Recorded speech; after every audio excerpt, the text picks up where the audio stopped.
Olá pessoal, professor Antônio Alves mais uma vez aqui com vocês, já finalizando a nossa disciplina. Tivemos aí a nossa última aula na sexta-feira e hoje eu vou tentar aqui mais uma vez, assim como eu fiz lá no nosso vídeo falando um pouquinho do nosso mapa, do nosso fórum, de maneira mais caseira aqui, discutir e responder algumas das questões que vocês me enviaram, né?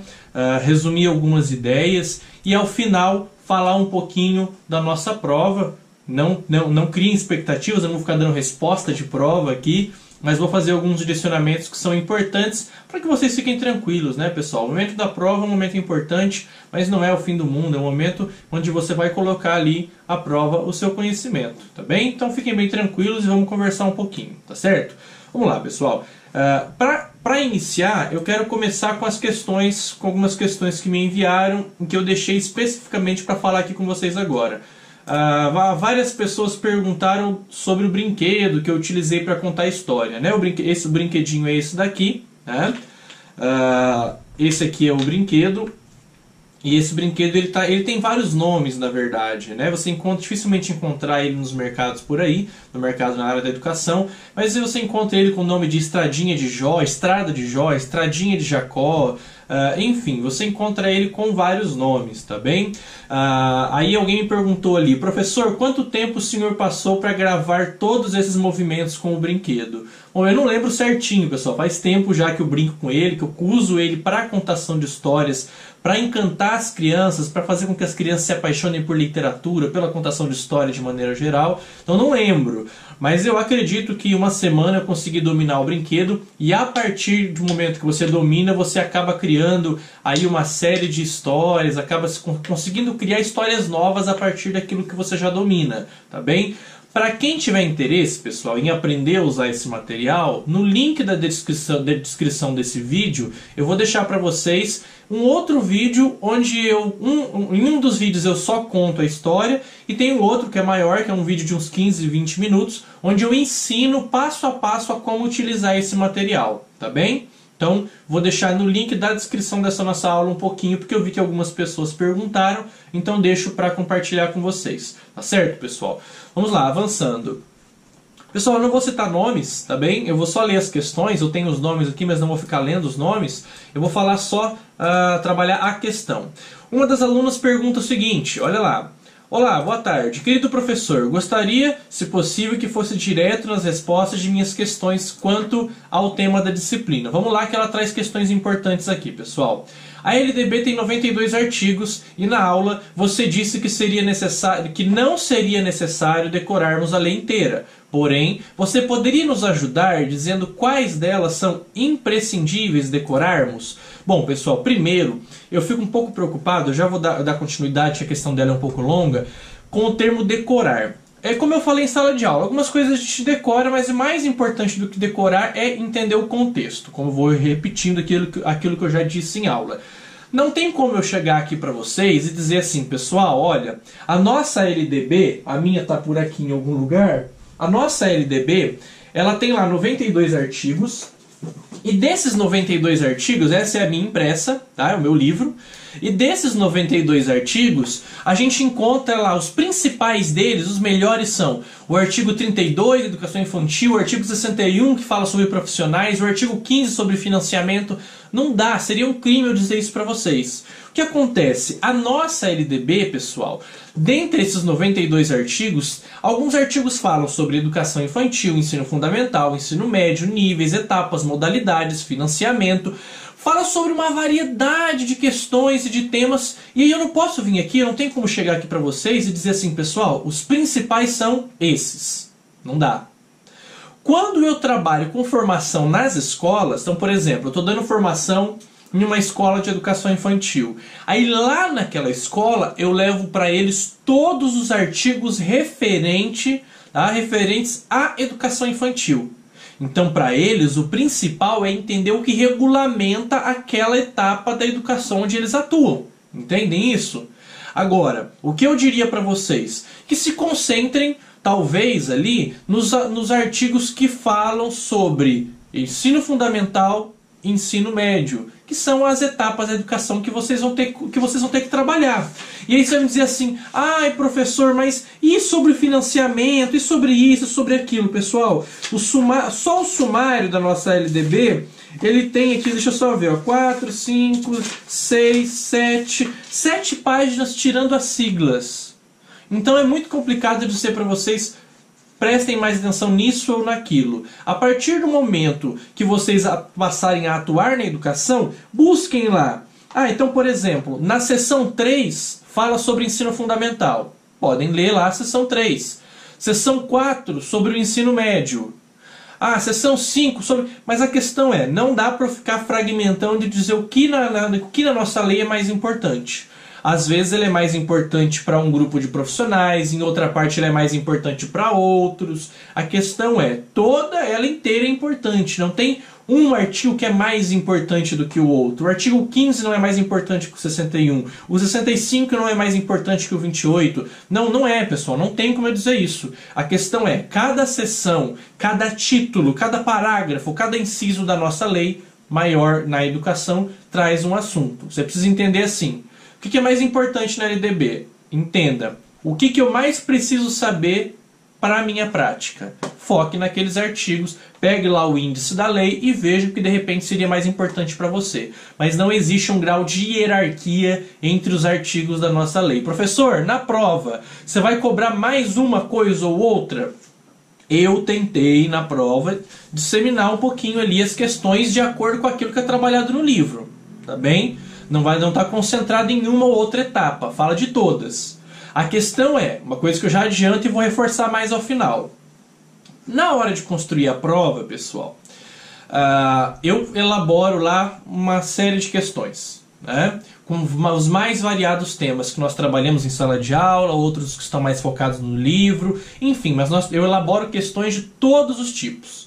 Fato é que, lá para a prova de primeira oportunidade, sou eu que escolho as questões? É a professora Rafaele? É a nossa coordenadora Fabiane? Não, pessoal. Dentre aquelas questões que eu elaborei, nós temos um sistema que vai filtrar e o sistema vai escolher quais questões vão cair na prova. Entendem? Então por isso eu vou fazer um panorama geral aqui com vocês já, assim que eu terminar de responder as questões, sobre os principais temas aí que nós podemos trabalhar dentro da nossa disciplina e pensando aí nas reflexões que vocês podem fazer e tentar se preparar para a prova, tá bem? Lembrando que eu não estou aqui para dar resposta, tá bom, pessoal? Mas sim para facilitar e discutir um pouquinho com vocês outros temas. Ainda na mesma questão daquela nossa aluna, ela fala assim, fica muito aberta e vaga, né, a questão de qual lei é mais importante, pois se a lei é ideal... Se é lei, o ideal é sabermos tudo, ela diz assim. Mas dá para saber tudo de uma lei, pessoal? Pessoal, nem os juristas, nem os grandes advogados, eles se formam e eles dão atenção a uma área do direito especificamente. Que dirá nós dominarmos todos e cada um dos aspectos da lei, pessoal? Não dá, é impossível, tá bom? Existem teses de doutorado focadas em temas específicos. Imagina nós... em uma disciplina no primeiro ano, a gente vai conseguir dar conta de aprender e decorar cada um dos 92 artigos dessa lei. Não posso cobrar isso de vocês, tá bem? Vamos lá.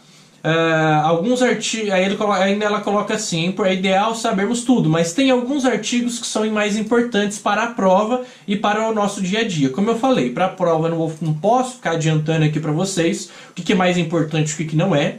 Tá bem? E para o dia a dia de vocês, como eu já falei, é bacana que você se posicione. Eu atuo no ensino fundamental, então vou lá na seção 3 e verifico o que na seção 3 fala sobre o ensino fundamental, sobre financiamento, organização, currículo, enfim. Daí vocês é que precisam entender no dia a dia de vocês o que é mais importante. Aí ela coloca ali, gostaria que você me dissesse quais são, como eu já disse, é muito complicado dizer isso. A matéria é difícil e longa, e no meu caso, muito mais, por isso fica...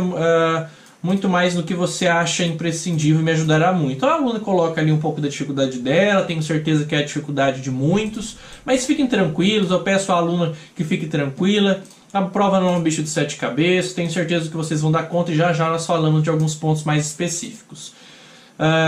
Como eu poderia responder diretamente em poucas palavras, o que é neoliberalismo? Ora, pessoal, primeiro, pessoal, eu não vou exigir de vocês que digam assim: resumam o neoliberalismo. Não posso pedir isso.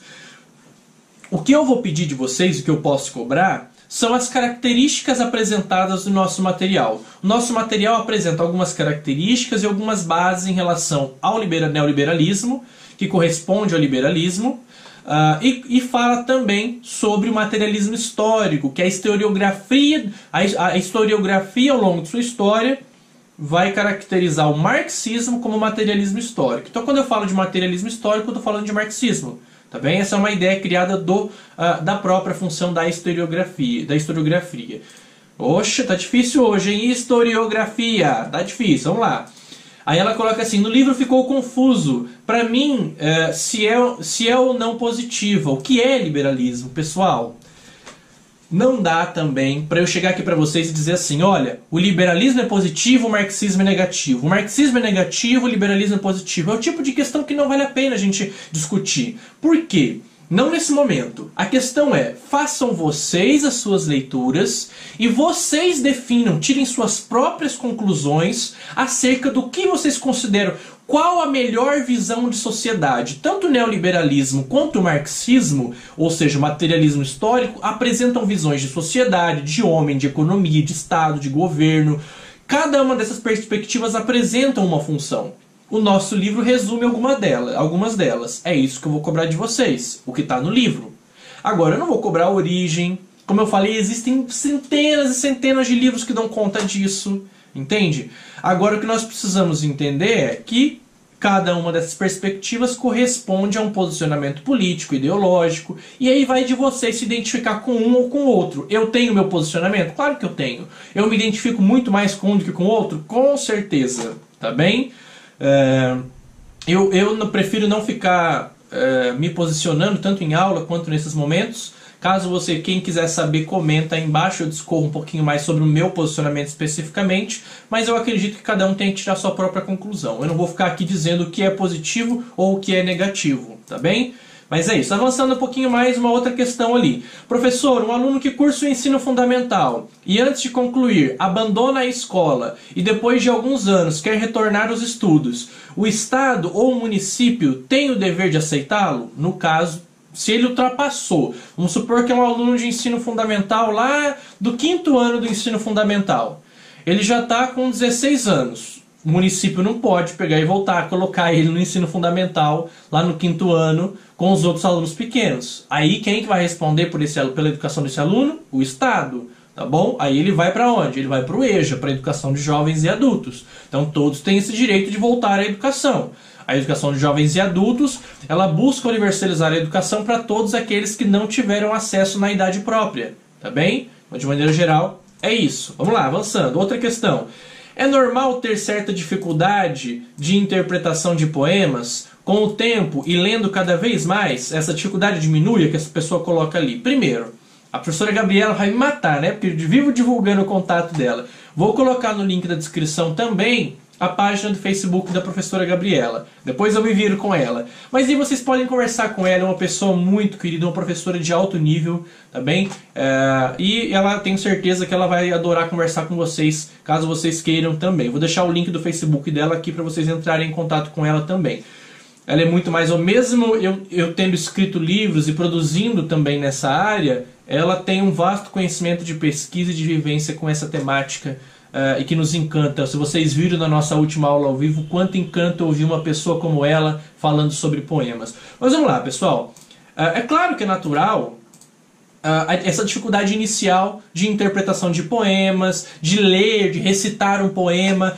Pega o poema mais simples que tem, a canção do exílio, Minha Terra Tem Palmeiras, onde canta o sabiá, as aves. Se você não tem proximidade com a forma e a estruturação desse tipo de linguagem, você vai ter dificuldade de interpretar isso no início. Mas é isso. Com o tempo você vai lendo, vai ouvindo outras pessoas recitando, e essa dificuldade vai diminuindo, tá bem? Um poema que há muitos anos atrás eu tinha uma dificuldade tremenda de interpretação é E Agora José, se eu não me engano eu recitei para vocês, poema José, de Carlos Drummond de Andrade, que é um poema um tanto quanto difícil também, né? E agora, José, a festa acabou, a luz apagou, o povo sumiu, a noite esfriou. E agora, José, e agora você que é sem nome, que zomba... Enfim, ele traz uma forma própria de interpretação, de linguagem, de escrita, de metrificação, que só com o tempo, com o estudo, com a dedicação, a gente vai desenvolvendo certa facilidade. Então é natural, sim, pessoal, que vocês tenham certa dificuldade. Isso vai variar do nível de leitura que cada um tem. Se você lê muito, você vai ter menos dificuldade. Se você lê pouco, você vai encontrar mais dificuldade, tá bem? Olha lá, o ensino religioso como matéria foi abolido das escolas? Não, pessoal, não foi. O ensino religioso continua facultativo, ou seja, muitas vezes ele é opcional ao aluno. O aluno escolhe se vai participar daquela disciplina das escolas que ainda ofertam. Mas hoje, inclusive, o professor pode se posicionar religiosamente, o que eu acho que é um perigo, né? Mas o professor pode se posicionar religiosamente e o ensino pode ser doutrinário, ou seja, pode ser um ensino voltado para o ensino religioso católico, evangélico, budista, umbanda. Eu acho que o ensino, tendo como base toda a nossa fundamentação, ele tem que ser literalmente laico, ele precisa respeitar todas as formas de expressão religiosa, e para isso a gente não pode ficar privilegiando uma ou outra, como eu já disse em aula ao vivo. Já já eu volto nisso porque tem mais questão sobre essa temática. Vamos lá, pessoal. Professor Antônio, se ao invés do ensino religioso nós tivéssemos o ensino de ética, não seria melhor? Nossa, eu adoraria que tivéssemos ainda um ensino de ética, seria muito bacana. A questão é qual ética nós ensinaríamos, né? Enfim, mas acho que seria importante sim estudarmos a história da ética, estudarmos os grandes filósofos gregos, a Grécia Antiga, estudarmos os primórdios do que seria considerado esse termo ético, tá bem? Mas seria, eu acredito, eu enquanto professor, está perguntando para o professor Antônio, particularmente acho que seria muito mais interessante sim. O que eu não estou querendo dizer que é negativo estudar as religiões, não é isso. Não é um problema estudar as religiões. O problema é quando o professor é doutrinário a ponto de ser preconceituoso contra uma ou outra religião. E reforço, se eu levo para minha sala de aula apenas uma oração e não permito que os alunos de outras religiões, eu não estou falando só de religião cristã, já dei esse exemplo em sala de aula. Eu estou falando da religião, estou falando lá do aluno que vem do budismo, do umbanda que tem ali uma ligação com o cristianismo, mas o umbanda que se ele vai querer fazer um passe na sua aula, o budista que vai querer fazer, por exemplo, a oração do Daigo Honzo na sua aula, você vai permitir? Porque se eu permito que se manifeste apenas a minha religião na minha sala de aula, então eu sou preconceituoso, né? É só a minha religião vai prevalecer ali, certo? Principalmente em casos onde a disciplina nem é de ensino religioso. Certo? Então, bacana, você quer abrir a sua aula com uma reflexão religiosa? Então jogue para os alunos. Pessoal, quem quer trazer a sua religião, quem quer fazer aquilo, trazer uma expressão da sua religiosidade, da sua forma de afeto voltada para a religião? Enfim, seria mais ou menos isso. Eu acho que é muito mais bacana a gente abrir para todos do que focar naquilo que nós achamos que é o mais correto. Tá bem? A gente não pode impor a vontade religiosa, você não pode impor a sua vontade religiosa sobre o aluno. Professor, o INEP, olha lá, é uma forma de fazer com que os pais cobrem um melhor desempenho das escolas mediante os resultados dos alunos? É, pessoal, é uma forma, mas ele não foi feito e não é criado para isso. A questão é que o INEP, lembra que nós falamos disso na nossa terceira aula, se eu não me engano, ele tem lá dentro dele uma série de avaliações que avaliam o aluno, a escola, o município, o estado e a nação de forma geral.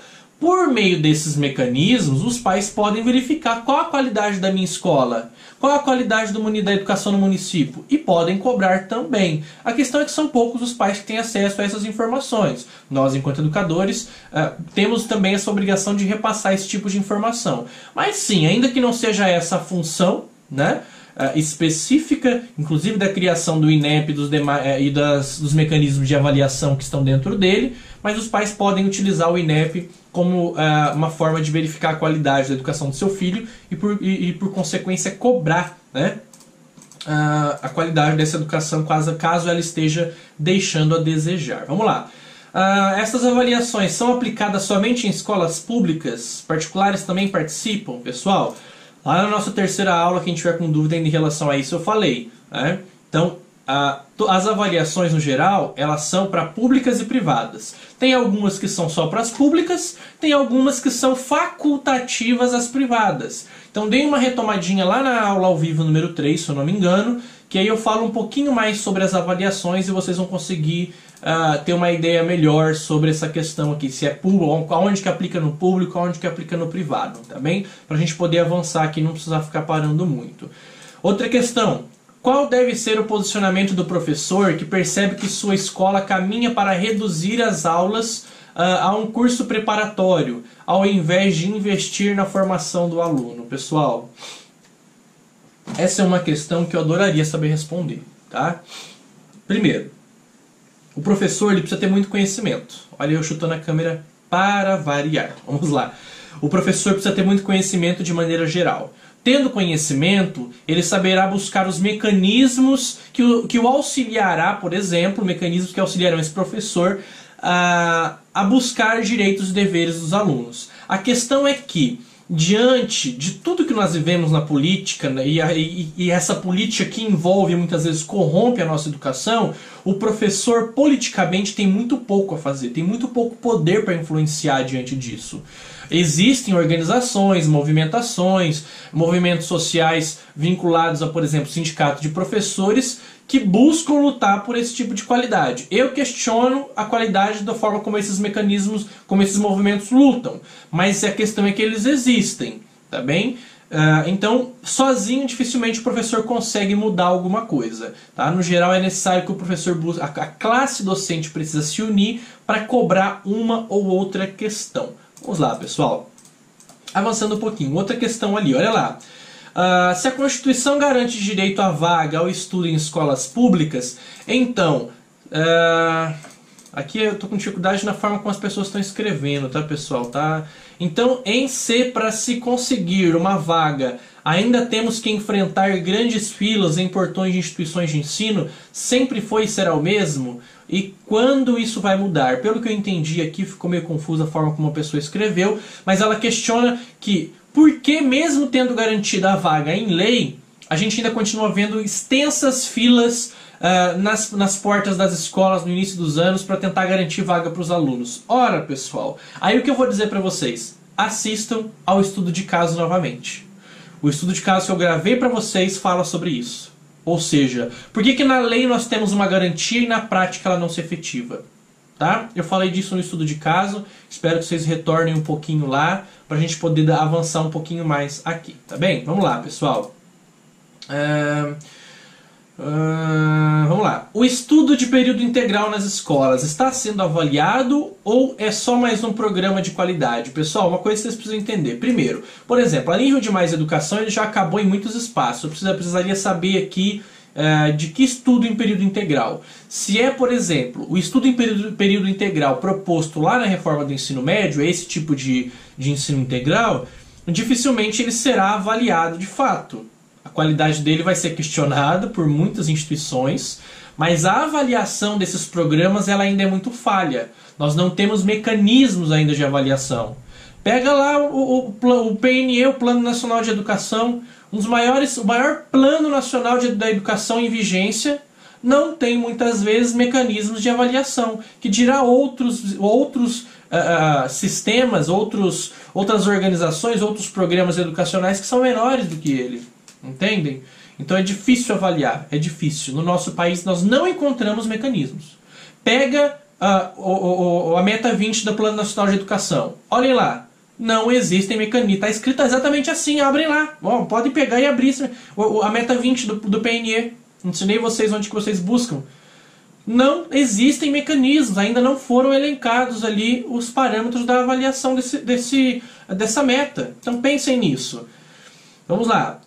Olha lá, mas a lei falou de pluralidade de ideias. Talvez esse professor com uma oração esteja protegido pela lei? Ficou meio confusa a forma como a pessoa aqui escreveu, mas vamos lá, pessoal.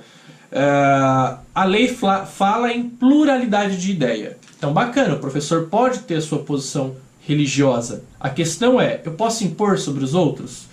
Mais uma vez, retomando, se eu vou abrir com a minha oração, eu vou permitir que os outros façam e manifestem a sua religião também?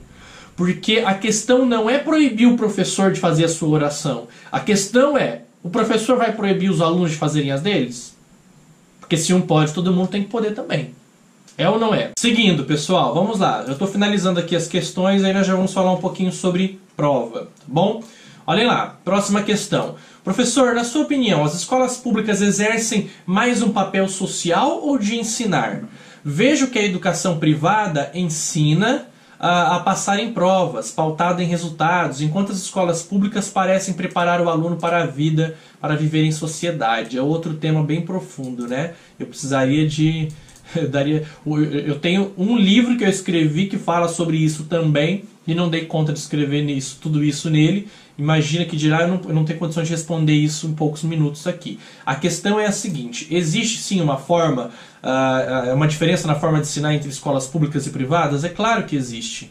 É claro que essas diferenças existem. Agora, a culpa de quem? Por quê? A escola pública está mais preocupada com o social, é isso? É uma impressão falsa? Não, não é uma impressão falsa. Aí nós teríamos que partir para alguns estudos mais aprofundados. Agora, o que a gente tem que entender? A escola privada atende a um ideal de mercado, que é a formação para capacitar esse indivíduo para o nível superior. O pai do aluno que está lá pagando exige isso. Na escola privada, na escola pública, isso não é tão forte, certo? Então, eu vejo isso como negativo, como positivo? Bom, pessoal, aí é lógico que nós temos, claro, estatisticamente, que a escola privada aprova muito mais, estatisticamente, em avaliações nacionais e internacionais, do que a escola pública. A escola privada aprova mais que a pública.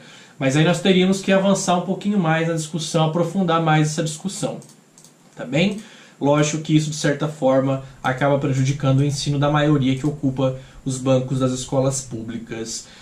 E o ensino noturno, como fica com a reforma educacional do ensino médio? Que boa questão. A questão é, o ensino noturno continua existindo, o EJA continua existindo, fato é que a lei não diz como, não garante estrutura, não garante verba, e essa é uma das grandes questões pelas quais a gente perde o controle, né? Ou seja, nós fizemos uma reforma sem prever qualidade, sem prever estrutura e sem garantir financiamento. Estão dizendo por aí, eu ouço alguns parceiros liberais dizendo que não, porque houve inclusive um aumento na qualidade do investimento do ensino público. Para onde foi esse dinheiro que a gente não viu chegar ainda? Aonde está, pessoal? Caso vocês saibam, de repente eu estou falhando, caso vocês saibam, porque eu acompanho todas as notícias, os documentos, e não, para onde está indo estou nas escolas públicas mais do que qualquer outra coisa, para onde está indo esse dinheiro? Caso ele realmente exista, para onde vai? Essa é uma boa questão, né? Mas enfim. Quanto ao notório saber, o posicionamento do... Quanto ao notório saber, entendo o posicionamento do professor, do meu no caso, e da professora Mara. O técnico de notório saber sem didática comprometerá a qualidade. Mas e o contrário? O professor de excelente didática, mas que não domine a técnica. Também não haveria perda da qualidade? Só uma coisa que eu acho que a pessoa confundiu aqui. Técnica e didática são praticamente sinônimos dentro da área da pedagogia, por exemplo. Porque a didática, quando falamos de didática, a gente está falando de como fazer. A técnica adequada para levar o conteúdo. Talvez a pessoa aqui estivesse tentando dizer uma pessoa que tem muita didática, mas não tem conteúdo. Seria isso? É o mesmo, daria no mesmo. Não adianta nada ter muita didática e não ter conteúdo, e também não adianta ter muito conteúdo e não ter nada de didática. É lógico que isso é uma questão, mas aí esse é outro ponto que é específico lá da reforma do ensino médio, mas a reforma do ensino médio está mais focada no notório saber, né, e não naquele que tem muito conhecimento. Tá bem? Vamos lá. Sobre educação profissional, está acabando aqui, pessoal, vamos falar de prova já já. Sobre educação profissional, no trecho do livro explica que havia uma dualidade entre escolas para ricos e para pobres. Na década de 30, a escola para pobres formava trabalhadores aptos para atividades específicas e, para os ricos, a formação para o nível superior. Atualmente, com a nova proposta do ensino médio, não estamos regredindo a partir das ideias da década de 30? Por favor, responda essa questão, pessoal. É possível fazer essa análise? É isso. De certa forma, nós estamos colocando o ensino técnico dentro do ensino médio com mais força novamente. Eu estou aqui dizendo que o ensino técnico é ruim? Claro que não. Mais uma vez, lá no estudo de caso eu falei sobre isso. Peguem, por exemplo, as escolas técnicas militares de São Paulo, olhem o resultado que elas têm. Então a questão não é ser um ensino técnico. A questão é Se for para ser ensino técnico, que seja de qualidade, então. Né? Mas nós estamos falando de um ensino técnico com pouco investimento, com pouca verba, com pouco financiamento e com zero de estrutura. Entendem? Porque as escolas já passaram, elas já estão implementando esse ensino mais voltado para o ensino técnico, onde o aluno vai poder escolher aquilo que ele vai fazer, certo? E da onde vem, cadê o aporte, cadê a estrutura, cadê o financiamento, cadê a ampliação da estrutura da escola para receber esse aluno em tempo integral? Cadê? Então a questão não é criticar o ensino técnico. É sim possível fazer essa comparação com aquilo que nós tínhamos na década de 30, mas não porque o ensino técnico é ruim, mas sim porque se falta investimento, seja no técnico, seja no regular, no normal, vai ser ruim de qualquer jeito, tá bem? A questão é o investimento, e não a modalidade em que ele vai ser exercido de fato. Como o aluno vai pegar gosto pela leitura se não sabe ler e interpretar? Pois bem, essa é uma boa questão, né? A questão é que ele tem professores que sabem ler e interpretar, ele tem professores motivados, ele tem professores habilitados, capacitados, bem formados, ele tem estrutura, ele tem condições de sobrevivência, ele fez 3 refeições por dia, enfim, tem uma série de outras questões que nós poderíamos encaixar na questão desse colega. Tá bom? De fato, ninguém pega gosto pela leitura sem saber ler e interpretar, mas para saber ler e interpretar textos, o mundo e a vida, é necessário muito mais do que só uma sala de aula, tá bem? 3 questões para finalizar. Professores, queria saber se a literatura será um conteúdo obrigatório no ensino médio ou se essa nova reforma... Professores, queria saber se a literatura será um conteúdo obrigatório no ensino médio com essa nova reforma do ensino médio. Ficou meio redundante aqui a questão. Pessoal, só uma coisa. Às vezes eu atropelo aqui, eu estou lendo do jeito que vocês escreveram as questões, tá bem? Então... pessoal, a questão da literatura da língua portuguesa continua, mesmo com a reforma do ensino médio, tá bem? Outras áreas foram mais afetadas diante dessa reforma e de outras que estão por acontecer ainda, como a arte, a educação física, a filosofia, a sociologia foram mais afetadas do que a língua portuguesa. A língua portuguesa não foi tão afetada. E aí eu indiquei para vocês como material extra de leitura o documento completo da reforma do ensino médio lá no nosso estudo de caso. Leiam aquele documento inteiro, que é um documento de 8, 9 páginas, que esse tipo de dúvida aqui não fica, tá bom? Avançando um pouquinho. Penúltima questão. Professora, você acredita que a nossa base curricular dá espaço para o despertar do gosto da leitura, pela leitura? Bom, pessoal, daí, acho que essa pergunta aqui era para a professora Gabriela, né? Tá aqui, professora. O que eu acredito? A Base Nacional Comum Curricular, ela não pode ser vista como algo que vai engessar nossa educação. Se eu, enquanto secretário de educação, por exemplo, porque não parte do professor, não pode partir da escola, secretário de educação, pegar a Base Nacional e reproduzir ela igualzinha, não importa se eu estou no norte, no sul, no leste, no oeste, aí sim ela vai engessar, ela vai atrapalhar um pouquinho esse despertar do gosto pela leitura. Agora, se eu entender a função real da Base Nacional Comum Curricular, que é nortear os currículos para que nenhuma região esteja defasada, por assim dizer, então eu vou entender que a base é só um direcionamento. Ela não é uma obrigatoriedade, ela é um direcionamento para a construção de currículos. Se cada município construir o seu currículo respeitando a base, mas atingindo e verificando as suas necessidades, a base não vai prejudicar o desenvolvimento desse gosto pela leitura. Agora, não é só currículo que desenvolve gosto pela leitura, pessoal. Como nós falamos na nossa aula ao vivo 4, é muito mais a preparação do professor, nesse caso, que vai estar diante da turma, do que propriamente dito o currículo, um ou outro currículo, tá bem? Para finalizar, boa noite. Eu escrevia muito quando mais jovem, principalmente poesias, e adorava, mas conforme a vida adulta chegou, eu não tive mais muito tempo para me dedicar, com poucos estímulos dentre tantas situações em nosso dia a dia. Qual dica vocês dariam a quem se interessa por escrita literária? Eu vou dar a dica que me deram quando eu decidi que começaria a escrever livros, poesias, poemas, enfim. Na verdade, não foi dita para mim, essa dica não foi diretamente para mim. Mas um escritor, que eu sempre acompanhei muito, ele foi questionado exatamente da mesma forma. Perguntaram para ele assim: como que o senhor escreve tanto? Como faz para escrever e produzir tanto poesia, literatura de maneira geral, crônica, conto, enfim... como? Da onde o senhor tira tanta inspiração? Como que o senhor faz para escrever tanto? Perguntaram a esse grande escritor. E ele disse assim, bom, eu sento e começo a escrever. Você não vai aprender a escrever se você não escrever. Entende? Então é necessário que eu escreva, que eu repita, que eu erre, que eu jogue fora, que eu comece de novo. É necessário sentar e começar a escrever. Se eu não parar para escrever, eu não vou conseguir escrever. É só escrevendo. É lógico que o meu domínio, o meu arcabouço teórico diante da minha leitura de maneira geral, ele vai me proporcionar uma escrita mais aguçada. A minha escrita vai ser melhor. Tá bem? A questão é, eu posso também ser o maior leitor do mundo. Se eu não sentar para escrever, eu não vou produzir nada. Então, o conselho que eu repasso para vocês é esse. Quer escrever? Comece a escrever de maneira simples, tá bem? Avançando, vamos falar um pouquinho de prova. Vamos lá então, pessoal. Falando um pouquinho de prova, vou falar aqui por unidade. É lógico que todos os temas são de grande relevância, mas, enfim, eu peço que vocês... após fazer a leitura, dê uma revisada em alguns pontos que são também de grande importância. Muitas questões surgiram, olha lá na página 18 e 19, sobre a questão das teorias com enfoque ora liberal, ora no materialismo histórico. Dê uma boa revisada em relação às perspectivas teóricas. Quais são as características de cada uma?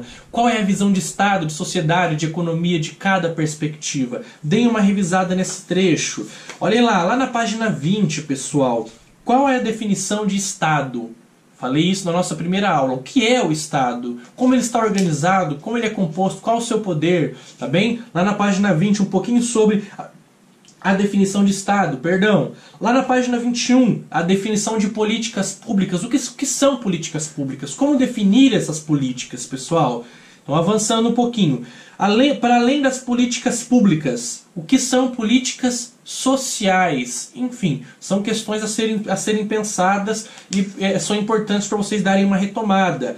Lá na página 23... retomem um pouquinho lá sobre a função da escola pública diante da visão capitalista liberal e diante da visão da orientação dos movimentos sociais. Retomem esse trecho, tá bem? É algo importante. Professor, você concorda com tudo que está aí? Claro que não, pessoal. Eu tenho uma visão diferente, inclusive das autoras. Mas nós não estamos falando da visão do professor. Nós estamos falando do conteúdo que está sendo aplicado, tá bem? E que deve ser respeitado enquanto fundamentação teórica. No que se refere à reforma da educação a partir de 1990 ali, né, fale um pouquinho sobre aqueles fatores, né, pense um pouquinho sobre aqueles fatores antieconômico, antiprodutivo, fale um pouquinho, leia um pouquinho, pessoal, retome a discussão sobre a questão do Estado mínimo. O que é esse Estado mínimo na visão neoliberal? O que significa esse Estado mínimo? O que significa, pessoal? Vamos lá. O que significa, lá na visão, dei uma retomada na página 27, a visão de Milton Friedman sobre a educação, isso é importante também. Lá na página 29, pessoal, neoliberalismo de mercado, o que significa esse neoliberalismo de mercado? A visão do neoliberalismo para a economia, para o direito, para o Estado, para a educação. Retomem um pouquinho lá na página 29, hein? Tudo isso ainda na unidade 1, pessoal. Avançando um pouquinho, os conceitos de centralização e descentralização são bastante importantes também lá na página 31 do nosso material, tá certo?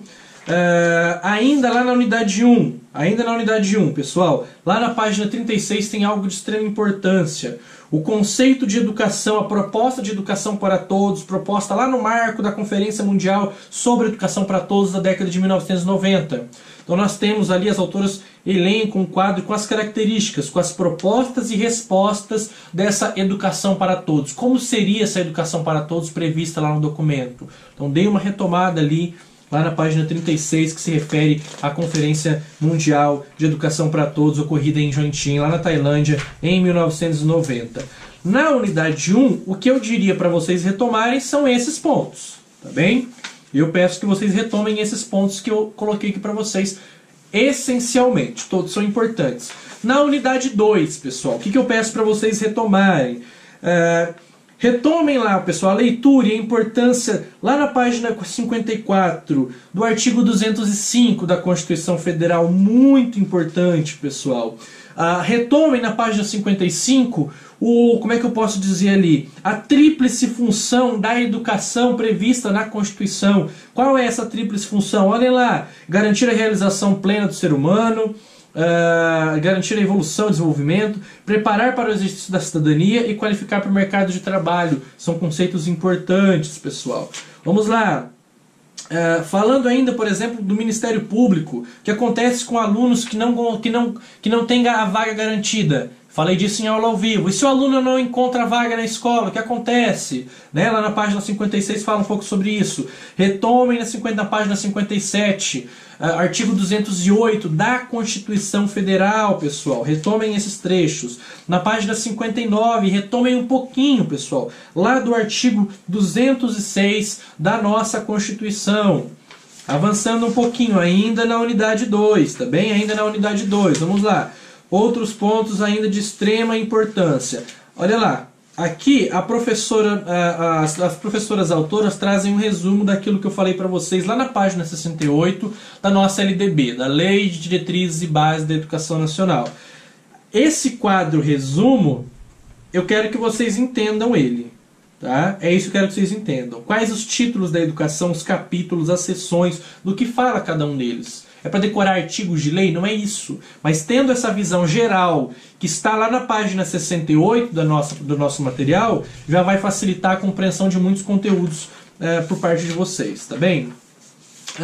Vamos lá, pessoal. Ainda na unidade 2, prestem bastante atenção lá na página 75, pessoal, sobre distribuição de responsabilidade entre os entes federados. O que é responsabilidades da União? Quais são as responsabilidades da União, dos estados, dos municípios? Tudo isso é de grande importância, tá bem, pessoal? Avançando um pouquinho, lá na página 76, ou seja, pensando no acesso à educação, divisão de responsabilidades dentro da educação básica.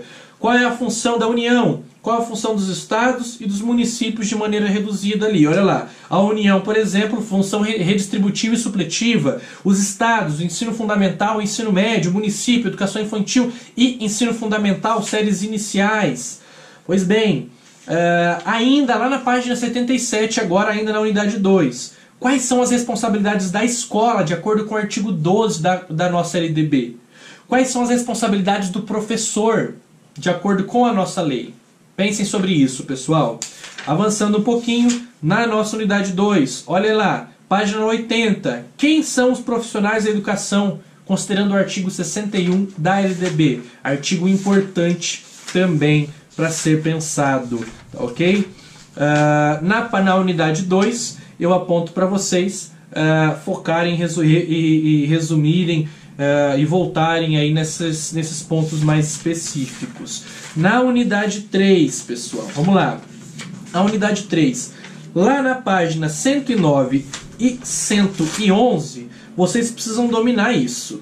Vocês precisam saber quantos níveis a educação tem, de quantos níveis a nossa educação é composta? 2 níveis.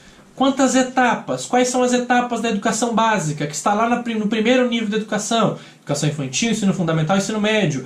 Quais são as modalidades da educação? Enfim, aquele organograma que é apresentado na 109 e na 111 são de extrema importância para vocês também. O mesmo organograma que fala de educação básica obrigatória lá na 115, tá bem? Que retoma o artigo 208 da Constituição, é importante também, tá bom? Para vocês entenderem. Retomem essa discussão, retomem essa reflexão, avançando aqui para a gente não perder muito tempo.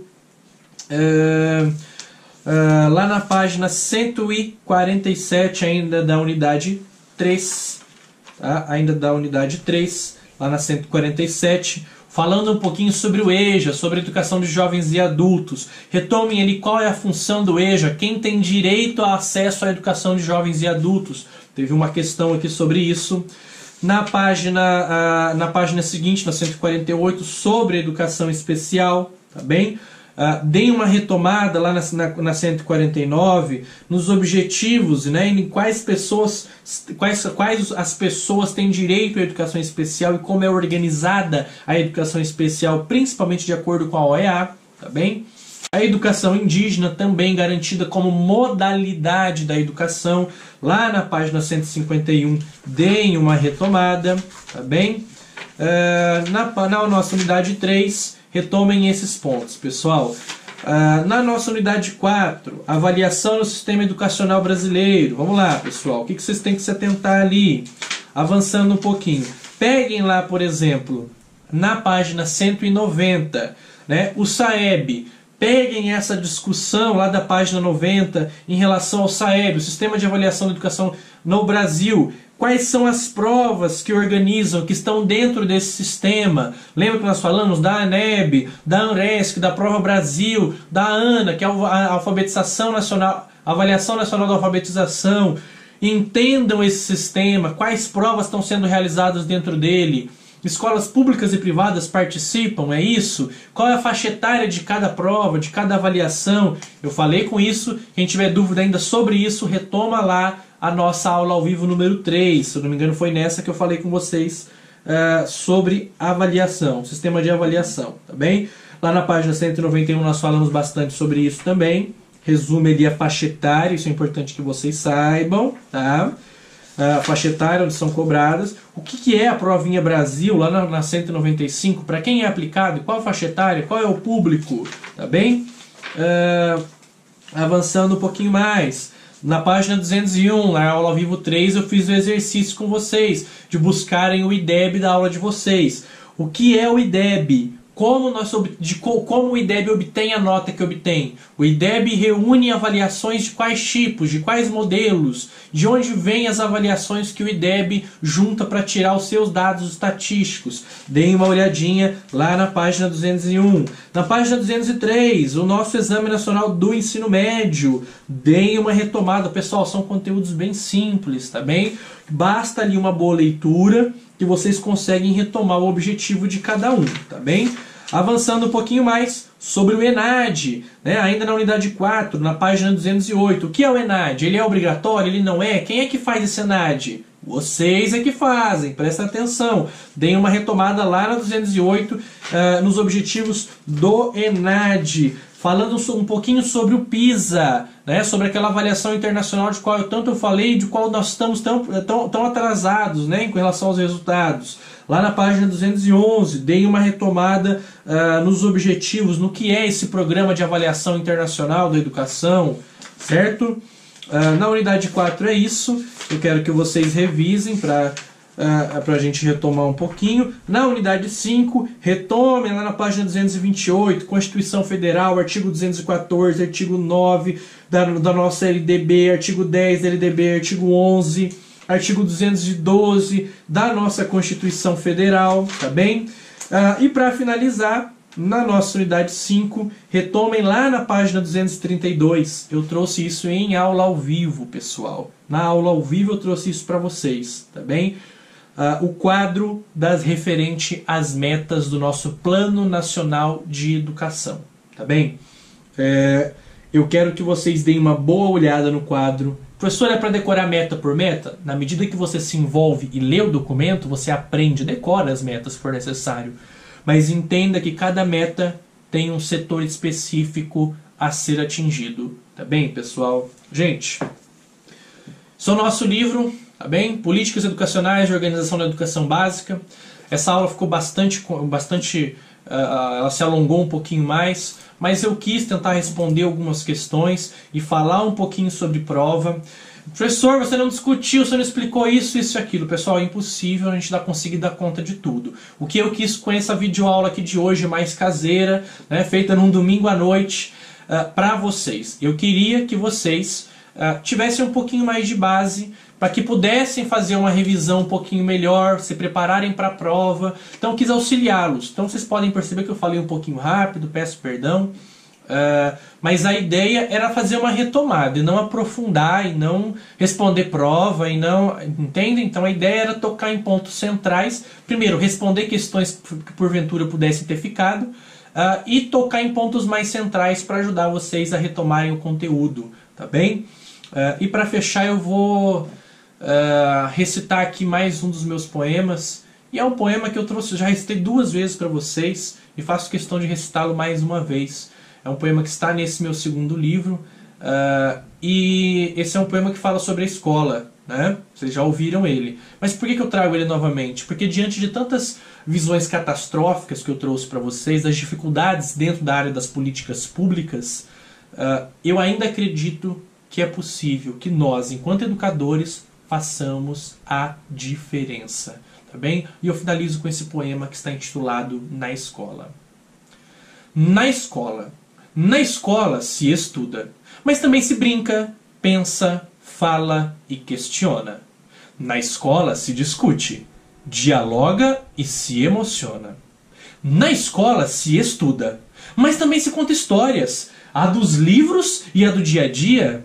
E na escola tem professor, coordenador, diretor, zelador e às vezes até o tio e a tia. Na escola se estuda, mas também se aprende, se machuca, sente dor, carinho e decepção.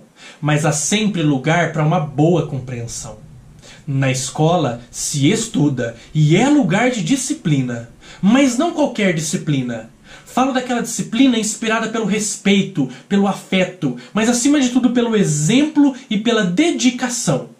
E não se esqueçam, é impossível que na escola não se tenha emoção. E emoção é coisa verdadeira, faz professor chorar, faz aluno cantar. E deveria fazer essa sociedade toda lembrar que é nesse espaço que um futuro se há de criar. Queridos e queridas, um grande abraço, foi uma grande honra, um grande prazer participar da formação de vocês e até a próxima.